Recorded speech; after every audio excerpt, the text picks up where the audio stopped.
1 Corinthiens, chapitre 2. Pour moi, frères, lorsque je suis allé chez vous, ce n'est pas avec une supériorité de langage ou de sagesse que je suis allé vous annoncer le témoignage de Dieu, car je n'ai pas eu la pensée de savoir parmi vous autre chose que Jésus-Christ et Jésus-Christ crucifié. Moi-même, j'étais auprès de vous dans un état de faiblesse, de crainte et de grand tremblement. Et ma parole et ma prédication ne reposaient pas sur les discours persuasifs de la sagesse, mais sur la démonstration d'esprit et de puissance, afin que votre foi fût fondée, non sur la sagesse des hommes, mais sur la puissance de Dieu. Cependant, c'est une sagesse que nous prêchons parmi les parfaits, sagesse qui n'est pas de ce siècle, ni des chefs de ce siècle, qui vont être anéantis. Nous prêchons la sagesse de Dieu, mystérieuse et cachée, que Dieu, avant les siècles, avait destinée pour notre gloire, sagesse qu'aucun des chefs de ce siècle n'a connue. Car s'ils l'eussent connu, ils n'auraient pas crucifié le Seigneur de gloire. Mais comme il est écrit, ce sont des choses que l'œil n'a point vues, que l'oreille n'a point entendues, et qui ne sont point montées au cœur de l'homme.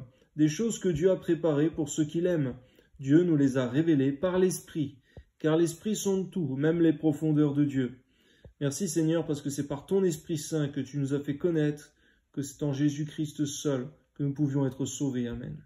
Lequel des hommes, en effet, connaît les choses de l'homme, si ce n'est l'esprit de l'homme qui est en lui? De même, personne ne connaît les choses de Dieu, si ce n'est l'esprit de Dieu. Amen. Or nous n'avons pas reçu l'esprit du monde, mais l'esprit qui vient de Dieu. Amen. Afin que nous connaissions les choses que Dieu nous a données par sa grâce. Et nous en parlons, non avec des discours qu'enseigne la sagesse humaine, mais avec ce qu'enseigne le Saint-Esprit.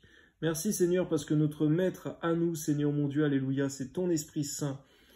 Que ton nom soit béni, Seigneur mon Dieu, et non les philosophies de ce monde, Seigneur mon Dieu, les sagesses folles de ce monde. Que ton nom soit béni, Seigneur, à toi soit la gloire. Amen. Et nous en parlons, non avec des discours qu'enseigne la sagesse humaine, mais avec ce que enseigne le Saint-Esprit, employant un langage spirituel pour les choses spirituelles, mais l'homme naturel ne reçoit pas les choses de l'Esprit de Dieu, car elles sont une folie pour lui, et il ne peut les connaître parce que c'est spirituellement qu'on en juge. L'homme spirituel, au contraire, juge de tout, et n'est lui-même jugé par personne. Car qui a connu la pensée du Seigneur pour l'instruire? Or nous avons la pensée du Christ, gloire à Dieu. Amen.